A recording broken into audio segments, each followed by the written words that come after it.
नमस्कार दोस्तों, स्वागत है आप सभी का एक बार फिर से आपके चैनल माइंडली थॉटफुल पे।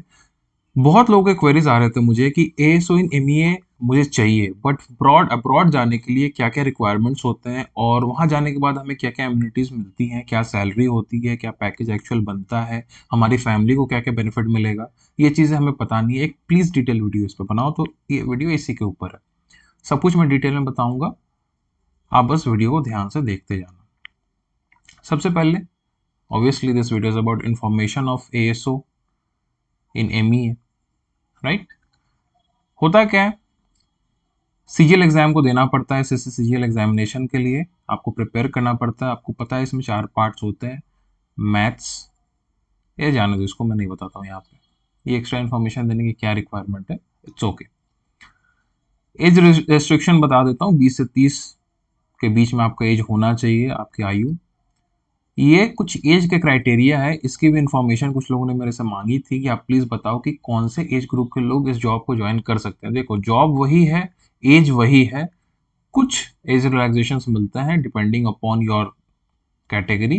SC/ST के लिए 5 ईयर्स, ओबीसी के लिए 3 years, PWD plus OBC 13 years, PWD plus general 10 years, SC/ST 15 years और एक्स सर्विसमैन के लिए मिलता है 3 years after deducting military service from the actual age on the closure date. तो ये बस इंफॉर्मेशन मैंने उन लोगों के लिए प्रोवाइड कर दी है जिनको एज के लिए थोड़ा सा कंफ्यूजन था। आइए नेक्स्ट देखते हैं। एजुकेशनल क्वालिफिकेशन मैंने बता दिया, एसएससी सीजीएल देना पड़ता है आपको। जनरली जो लोग प्रेफर करते हैं, जो टॉप रैंकर्स होते हैं, वो प्रेफर करते हैं एएसओ लेना।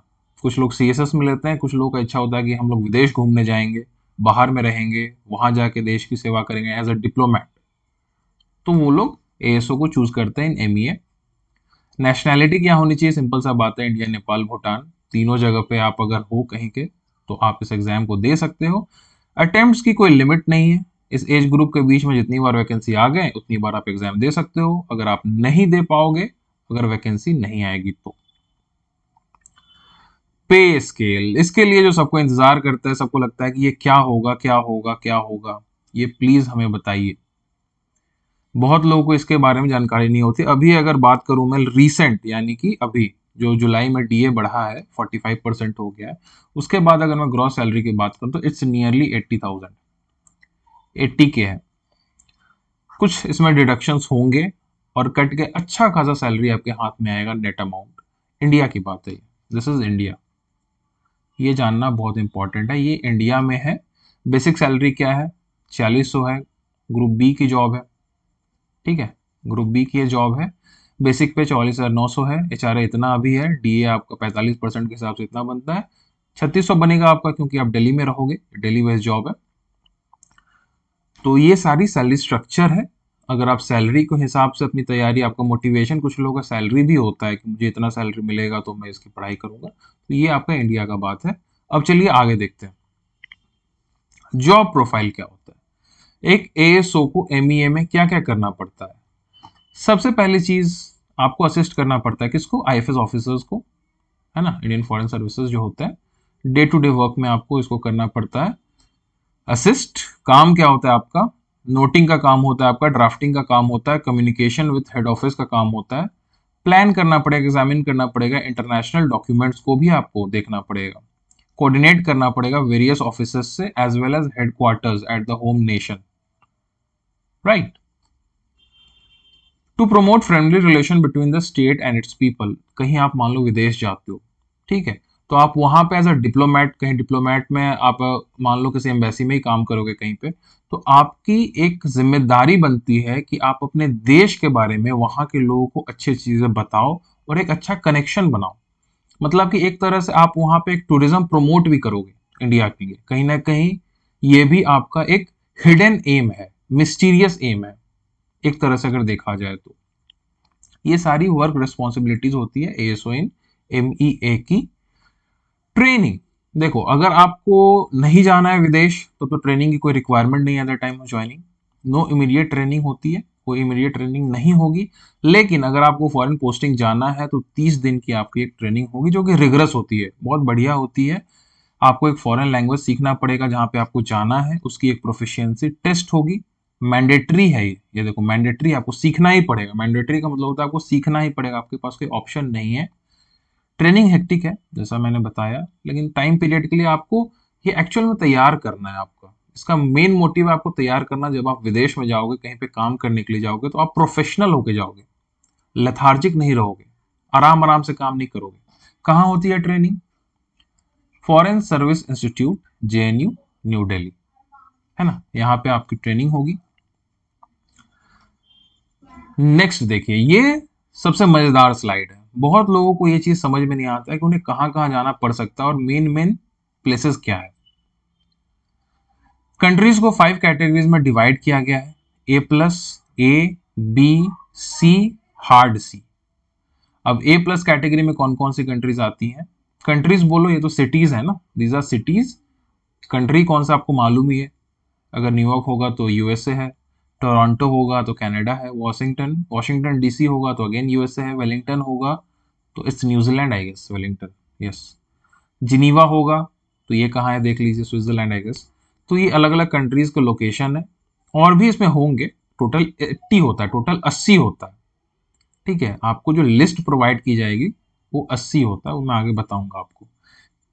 ए में कौन कौन सा है? London, Paris, Madrid, Spain, Mexico city, Tokyo, Japan, ये ए में आ गए। बी में कौन कौन है? Chicago, Warsaw, Zurich, Sydney. C में फिर आपका थिम्पू हो गया तो पास में ही है भूटान, कुवैत हो गया आपका, और बैंकॉक। ठीक है, बैंकॉक है, और भी है, और भी होंगे। हार्ड सी, हार्ड सी का मतलब है कि थोड़ा डिफिकल्ट प्लेस है आपके लिए। क्यों है? क्योंकि वहां पे सिचुएशन जो स्टेबल नहीं है। That country is not stable, वो कंट्री उतना ज्यादा स्टेबल नहीं है। वो आपको देखिए पता चल रहा है कि यहाँ पे काबुल है, डेमस्कस है, कंधार है, सीरिया भी है, होगी यहाँ पे।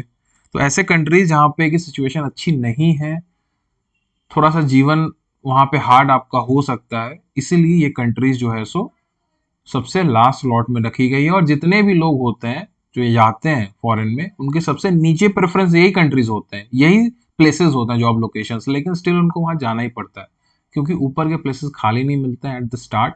तो आपको इनिशियली आपको यही सब जगह, बांग्लादेश, ढाका, यही सब जगह भेजा जाता है एट स्टार्ट।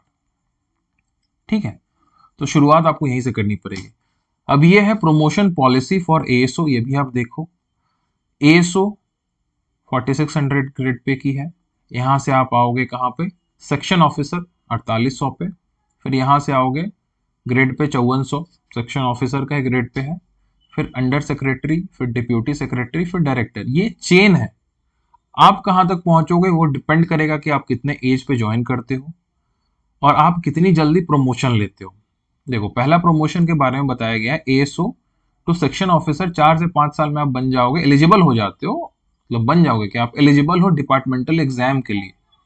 अगर आप क्लियर कर लेते हो, स्लॉट वैकेंट होती है तो आपको मिल जाएगा। अगर स्लॉट वैकेंट नहीं है तो आप क्लियर भी कर लो तो फिर भी आपको बैठना पड़ेगा 2-4 साल। लेकिन अगर आप एग्जाम क्लियर नहीं भी करते हो तो 10 से 14 साल के अंदर में आप उस प्लेस पे पहुंच जाओगे सीनियोरिटी बेसिस के ऊपर। ठीक है, अब देखिए बाकी एस्पेक्ट्स क्या है। वही जो भी मैंने बताया, एडमिनिस्ट्रेटिव 5 साल में अगर आप डिपार्टमेंटल एग्जाम क्लियर करते हो। अंडर सेक्रेटरी उसके बाद 8 साल में, उसके बाद 8 साल में। फिर वहां से डिप्यूटी सेक्रेटरी उसके बाद 8 साल में आप एलिजिबल होगे, depending upon the slot available, depending upon the exam clearance. मतलब कि बहुत एस्पेक्ट्स है। और आप कितने एज पे ज्वाइन करते हो, क्योंकि फिर आपको रिटायरमेंट भी मिल जाएगा 60 के आसपास। तो डिप्यूटी सेक्रेटरी से वो डायरेक्टर, उसके 8 साल बाद डायरेक्टर टू जॉइंट सेक्रेटरी। मतलब फिर वो सब यूपीएससी के कैंडिडेट जहां पर डायरेक्टली ज्वाइन करते हैं वो प्लेसेस हो जाएंगे। तो दीज आर द थिंग्स। अब देखो यहाँ क्या बताया जा रहा है। In small countries the director will be posted as consulate general of India. Consulate general of India के तौर पे पोस्ट किया जाएगा डायरेक्टर को, which is an ambassador level, यानी कि आप अपनी कंट्री को रिप्रेजेंट कर रहे हो। When you become an under secretary you will get the IFS cadre which is UPSC. आपको ये पता होगा, ये मैं लिख देता हूँ। आपको सब दिख रहा है ना? हाँ, मोस्टली आपको दिख रहा है। UPSC, this is UPSC cadre. यहाँ पे यूपीएससी से जाता है, आपको पता है, आईएएस, आईएफएस, आईपीएस, है ना। Therefore, you can consider yourself as an IFS officer. However, it happens only in very rare case depending upon your service and ability. ये rare case है, ये याद रखना आप. As an IFS officer, you are entitled to keep a servant which can be hired from India. अगर आप IFS officer बन जाते हो तो आपके अंदर एक सर्वेंट भी रहेगा जो कि आपके साथ अब्रॉड जाएगा और उसके सारे एक्सपेंसेस जो है, ये देखिए ये क्या दिया जा रहा है, and all your incurred expenses, आपका जितना खर्चा होगा एयर फेयर मेडिकल सब कुछ गवर्नमेंट ऑफ इंडिया देगी, भारत सरकार पे करेगी ईच एंड एवरीथिंग. सब कुछ भारत सरकार पेमेंट करेगी, आपको कुछ इसमें करना नहीं होगा, आपके जेब से 1 रुपया नहीं जाएगा. और बढ़िया चीज है देखिए, और मजेदार चीज क्या है, पर्क्स एंड प्रिविलेजेस. ये जो सबसे बढ़िया चीज होती है ना किसी भी गवर्नमेंट जॉब की, जो लोगों को अट्रैक्ट करता है, स्पेशली अगर आप हो इसमें एएसओ इन एमईए हो और आपको विदेश जाना है, तो मेन चीज पर्क्स है जो आपको मिलेगा. वो ज्यादा अट्रैक्ट करता है कैंडिडेट्स को कि मुझे जाना है बाहर में, देश से बाहर जाना है. नहीं तो यहाँ पे तो सैलरी उतनी ही रहनी है 80,000 के आसपास जो कि सबकी है. किसी भी जॉब में अगर जाओगे आप ग्रुप बी में, अगर वो 44,900 के बेसिक पे का रहेगा तो सैलरी उतनी बनेगी, क्योंकि सब कुछ तो सेम है ना सबके लिए, डिपेंडिंग अपॉन योर सिटीज, ऊपर नीचे थोड़ा बहुत हो सकता है. ये देखिए, अगर आप इंडिया में रहोगे तो आपको फ्लैट मिल जाएगा चाणक्यपुरी और द्वारका में कहीं पे, गवर्नमेंट अकोमोडेशन इन दिल्ली, ऑब्वियसली दिल्ली. ठीक है. और ये बताया जा रहा है कि 3 साल बाद, क्योंकि आपकी फॉरेन पोस्टिंग होना स्टार्ट हो जाती है, तो जो फ्लैट्स है वो वेकेंट रहते हैं. ऐसा नहीं कि बहुत लंबे टाइम तक आपको इंतजार करना पड़ेगा, ऐसा नहीं होता, आपको मिलेगा. You get the best facilities and immunities in foreign countries. विदेशों में आपके बच्चे बेस्ट स्कूल्स में जाएंगे. अगर आप अमेरिका में हो, ब्रिटिश में, मतलब कि इंग्लैंड में हो, तो बेस्ट वहाँ के इंटरनेशनल स्कूल्स में जाएंगे. आपको बेस्ट ट्रीटमेंट मिलेगी वहाँ के हॉस्पिटल्स में जहाँ पे भी आप रहोगे. स्कूल की फीस और मेडिकल की फीस तो इतनी ज़्यादा होती है जितना कि आपका मंथली सैलरी भी नहीं होता है फॉरेन पोस्टिंग. बस आप ये सोचो कि कितनी ज़्यादा आपके ऊपर खर्च करती है भारत सरकार, आपके बच्चों के ऊपर, आपके फैमिली के ऊपर, अगर आप फॉरेन पोस्टिंग में जाते हो तो. ठीक है. अब देखिए, फुल्ली फर्निश्ड एकोमोडेशन आपको मिलेगा जो कि कई ग्रुप ए सर्विस से भी ज़्यादा अच्छा है इंडिया में. भारत सरकार द्वारा दिया जाएगा आपको. पहले असिस्टेंट को, ऐसा कहा जा रहा है कि पहले असिस्टेंट को क्लास 1, मतलब कि अच्छी खासी क्लास 1 की मिलती थी टिकट्स, लेकिन अभी जो है उसको डिग्रेड करके इकोनॉमिक क्लास की कर दी गई है, पता नहीं क्यों. Government of India will provide 3 BHK fully furnished. 3 BHK fully furnished flat. Fully furnished का मतलब होता है कि आपको कुछ भी वहां पे खरीदने की जरूरत नहीं है, हर चीज आपके घर में ऑलरेडी अवेलेबल होगी. हर चीज आपके घर में अवेलेबल होगी. क्या क्या अवेलेबल रहेगी, जैसे कि एसी, सोडा, रेफ्रिजरेटर, बेड, हर चीज, सोफा, सोडा नहीं होगा, it should be sofa, sofa. हाँ, तो हर चीज अवेलेबल रहेगी. Apart from that you are not required to buy all daily things. रोज के खर्चे की चीजों के लिए भी आपको पैसा मिलेगा. समझो.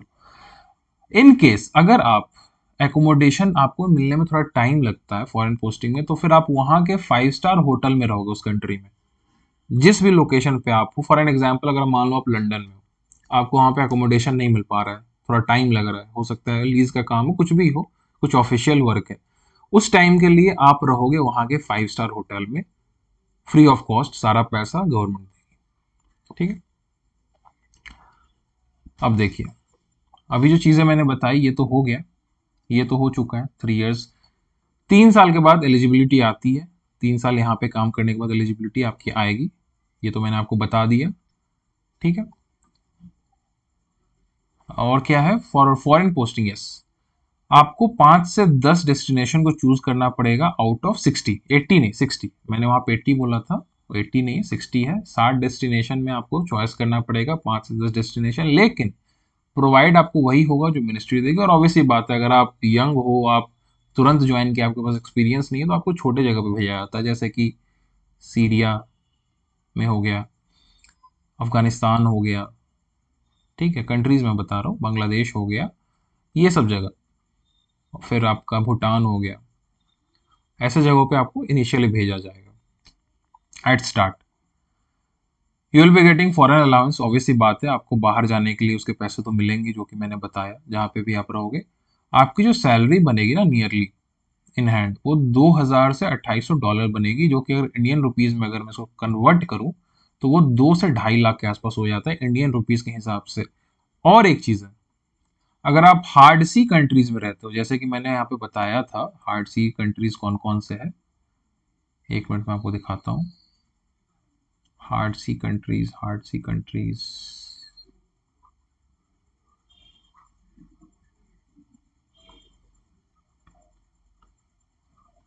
हार्ड सी कंट्रीज कहाँ गए, हार्ड सी कंट्रीज।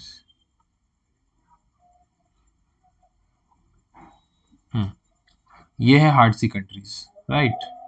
अगर आपको हार्ड सी कंट्रीज में जाना पड़े, काबुल, डमस्कस, कंधार और भी सीरिया, बांग्लादेश, ऐसे जो भी है, वहां पे आपको एक्स्ट्रा पैसा मिलेगा। क्यों मिलेगा, वो देखिए क्या बताया जा रहा है गवर्नमेंट के द्वारा।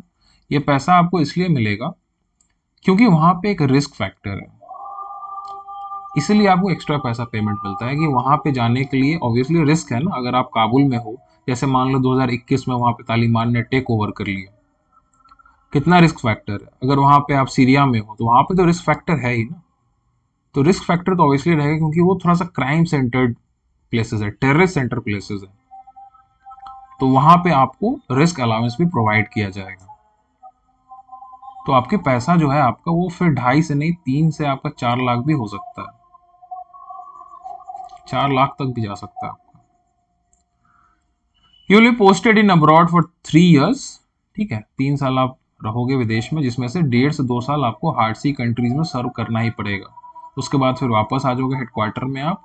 फिर आपको फॉरेन कंट्री के लिए कोई चूज करना पड़ेगा, दिया जाएगा आपको ऑप्शन, अगर आप जाना चाहते हो तो फिर आप जा सकते हो।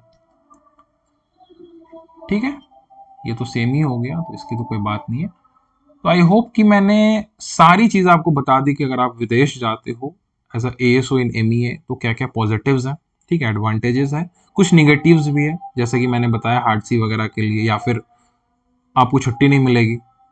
जैसे कि आप इंडिया में हो तो आपको छुट्टी मिल गई, छुट्टी लेके आप फटाक से आ गए अपने घर में, कहीं पे भी इंडिया में। लेकिन विदेश जाओगे तो आप तुरंत फिर वापस इंडिया नहीं आ सकते हो, ये डिसएडवांटेजेस भी है। वहां पे जाओगे, नए कल्चर में रहना पड़ेगा, नई चीजें सीखनी पड़ेंगी।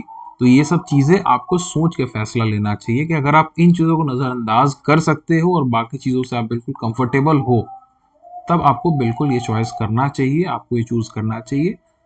ऑब्वियसली अगर आप ट्रैवल फ्रीक हो तो आप कर ही सकते हो। आई होप सो कि मैंने सब चीजें क्लियर कर दी है। ओके, चलिए नए वीडियो में मुलाकात होगी। एंड वन मोर थिंग, आपने हर घर ऑफिसर, हर गांव ऑफिसर अगर देखा है बैच को तो अच्छी बात है, नहीं देखा तो thank you for all the love जो भी आपने दिया है और इतना सराहा है उस बैच को। एक वीडियोस पे आ चुकी है, कल उसकी नेक्स्ट वीडियो आएगी। आई होप सो कि एवरीडे कोशिश करूंगा वीकडेज में कि वीडियोस आते रहे। अगर आपने देखा नहीं तो आप प्लीज जाकर उसको देखो। Thank you very much. जय हिंद।